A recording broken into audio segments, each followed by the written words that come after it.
To understand Dricus Du Plessis, you have to forget everything you think you know about how a champion is made. Forget the clean, textbook technique. Forget the cautious, point-fighting strategy. Forget the idea that a fighter who constantly looks on the verge of exhaustion could ever reach the pinnacle of the sport. Because for years, as Dricus clawed his way up the UFC middleweight ranks, that's exactly what the world saw. They saw an awkward, herky-jerky brawler who seemed to gas out after the first round. A fighter who won through sheer grit and ugly determination, not skill. But what they were seeing wasn't the whole story. It wasn't even close. The shocking truth, a secret kept hidden for the first 3 years of his UFC career, was that Dricus Du Plessis was fighting with a crippling handicap. A severe breathing impairment in his nose meant he was operating on just 8% of his normal oxygen intake through his nostrils. Every fight, every training session was done while being effectively suffocated. The constant mouth breathing that analysts criticized as poor cardio was actually a desperate fight for air. He had known about the issue for years, but when the UFC called in 2020, he couldn't turn down the opportunity of a lifetime, choosing to fight handicapped rather than delay his dream. He finally underwent surgery in April 2023, just before his title eliminator fight against the legendary Robert Whittaker. The world was about to see what a fully oxygenated Dricus Du Plessis could do.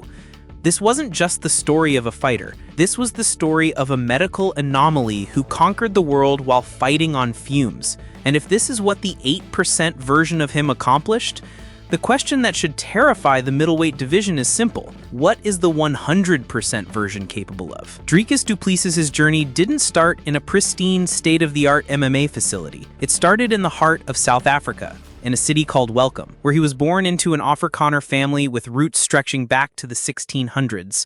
This heritage would later become a flashpoint for controversy, but it first instilled in him a unique brand of toughness. His path in martial arts was a relentless progression of combat disciplines. He began with judo at the tender age of 5, transitioned to wrestling at 12, and by 14, he had found his true calling in the brutal world of kickboxing. It was here that the legend of Still Knocks was born. The nickname, given to him by his brother, was a testament to his frightening power. As an amateur, he amassed a staggering, undefeated K1 record of 33 wins and 0 losses, with 30 of those victories coming by way of knockout. At just 17 years old, he became the first South African to ever win gold at the Waco World Championships, a monumental achievement. But despite the success, he saw the writing on the wall. There was no real money in kickboxing, so he made a calculated pivot to mixed martial arts, a sport that could reward his ferocity. This all-in mentality defined his life. He was a talented rugby player and was even studying agricultural economics at the prestigious University of Pretoria, but he dropped out in his final year to chase his fighting dream full-time. This background reveals the truth behind his fighting style. The Still Knocks persona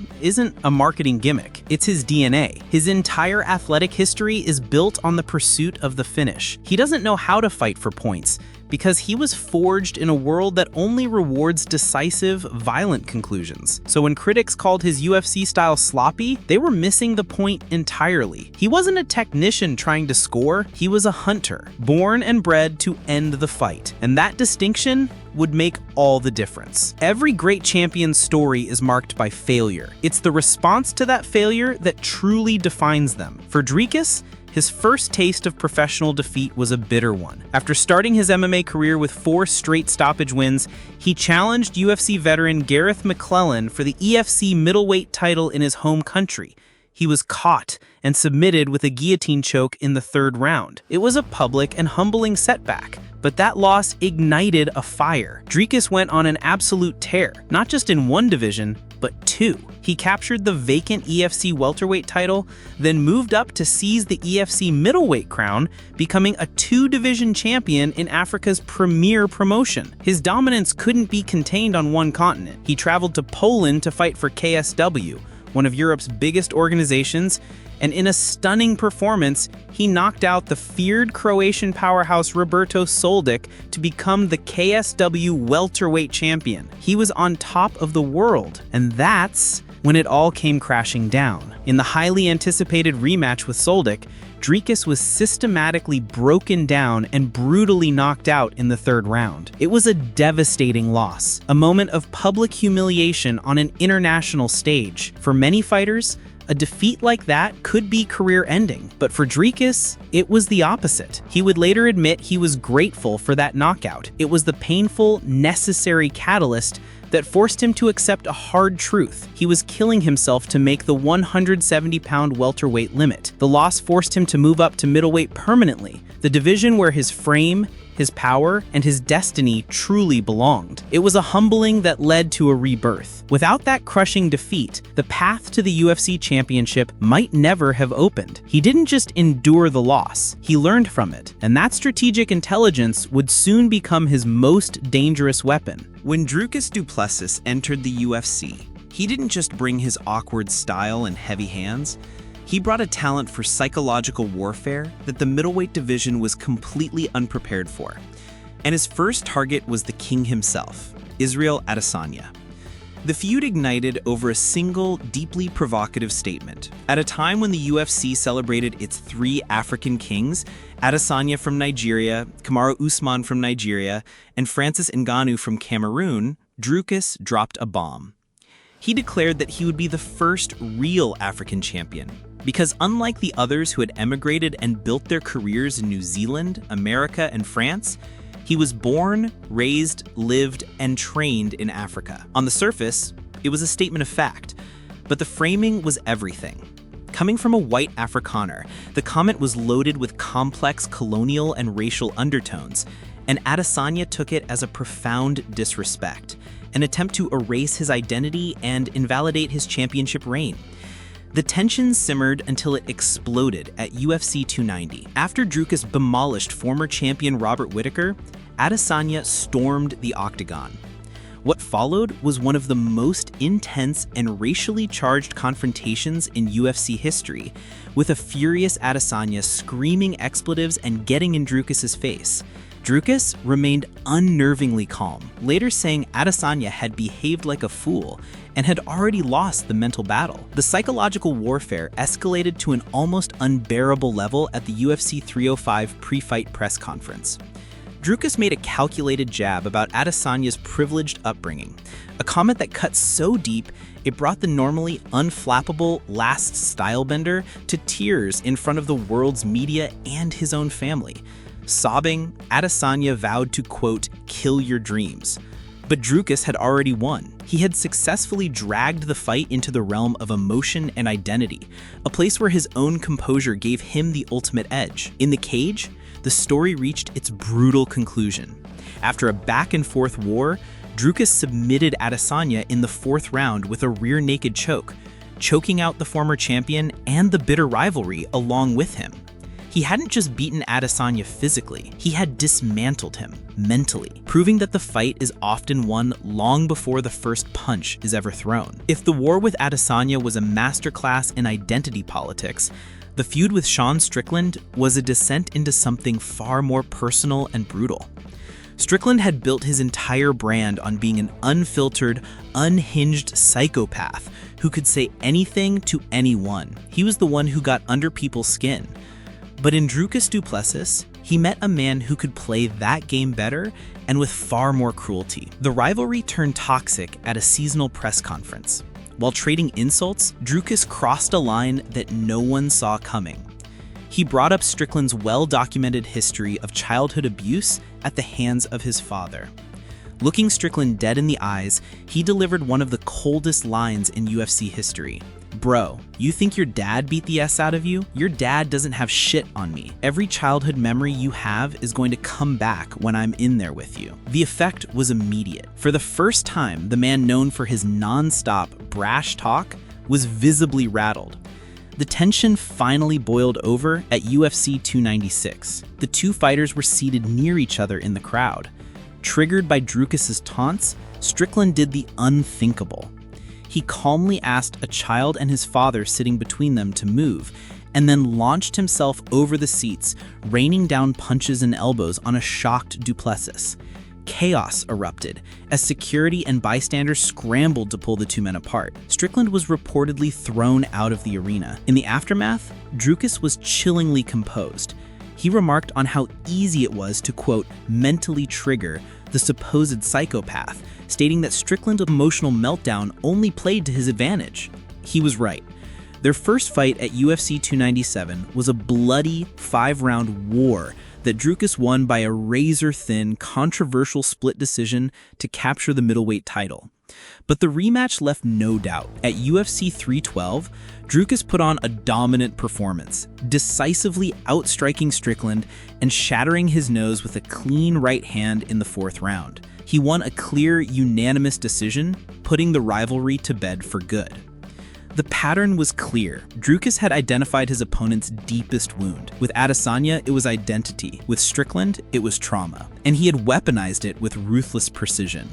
He had proven that he wasn't just a brawler, he was a psychological demolitions expert. Beyond the high-profile rivalries and title fights, Dricus Du Plessis' career is filled with almost mythical stories that reveal the true nature of his unconventional approach to combat. These are the shocking and unknown tales that have built his underground legend. One of the most incredible stories comes from outside the MMA cage. In 2021, Dricus participated in a quintet-style team grappling tournament in South Africa. The format pits 2 teams of 5 against each other. Dricus, representing his gym Team ISCT, went first. What happened next was unbelievable.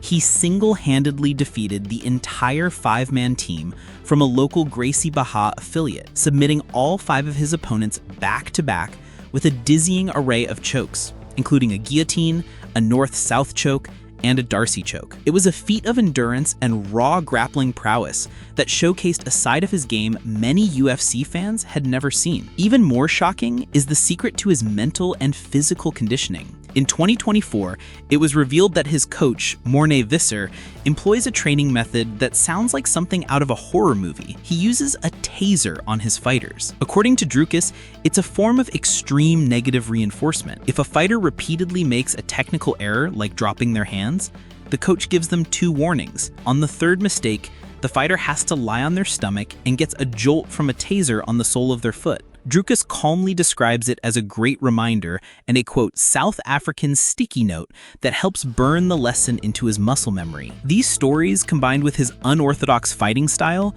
which he calls a, quote, fight-first approach rather than a choreography exercise, paint a picture of a fighter forged in a different kind of fire. His looping punches, his herky-jerky movement, the taser framing, the one-man demolition of a grappling team, they all point to the same core philosophy.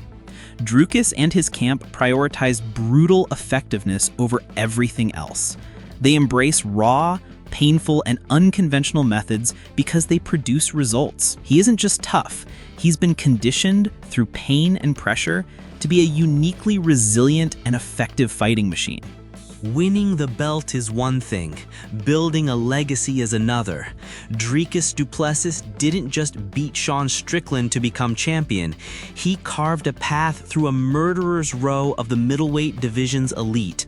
His run to the top and his subsequent title defenses represent one of the most impressive streaks in recent UFC history. He didn't just fight contenders, he dismantled legends and former champions, each victory more stunning than the last. This gauntlet of fighters includes 2 of the greatest middleweights of the modern era in Robert Whittaker and Israel Adesanya, both of whom he finished. He beat the division's boogeyman, Sean Strickland, twice. He submitted a lethal striker in Darren Till and stopped an elite wrestler in Derek Brunson. He didn't find an easy path to the title. He took the hardest road possible and left a trail of defeated contenders in his wake. The journey has been nothing short of cinematic. From the handicapped underdog fighting on 8% oxygen to the master provocateur who mentally broke 2 of the division's toughest champions. From the 2-division king in Africa to the undisputed and twice defended UFC middleweight champion of the world, Dricus Du Plessis has silenced every critic and answered every question. He has proven that his awkward, ugly, and relentlessly effective style works at the highest level. He is the undisputed king. But in the world of MMA, the moment you reach the summit is the moment a new, more dangerous predator appears on the horizon. And for Dricus, that predator has a name, Khamzat Chimaev. The next fight is booked. At UFC 319, Dricus will defend his title against the undefeated, unmovable, and monstrously feared Boers. This is the ultimate test. Chimaev is not a technician to be outsmarted or a personality to be psychologically broken. He is a force of nature, a wolf who mauls his opponents with a blend of explosive power and suffocating wrestling that no one has yet been able to solve. It's a clash of two myths, the man who became champion while half suffocated against the man who walks through opponents like they aren't even there. Experts are divided, with some, like Stephen Wonderboy Thompson, believing Dricus's unique brand of awkward strength is the perfect antidote to Chimaev's aggression. Can the man who thrives in chaos survive the man who is chaos itself? The king has conquered all who came before him, but now the wolf is at the door.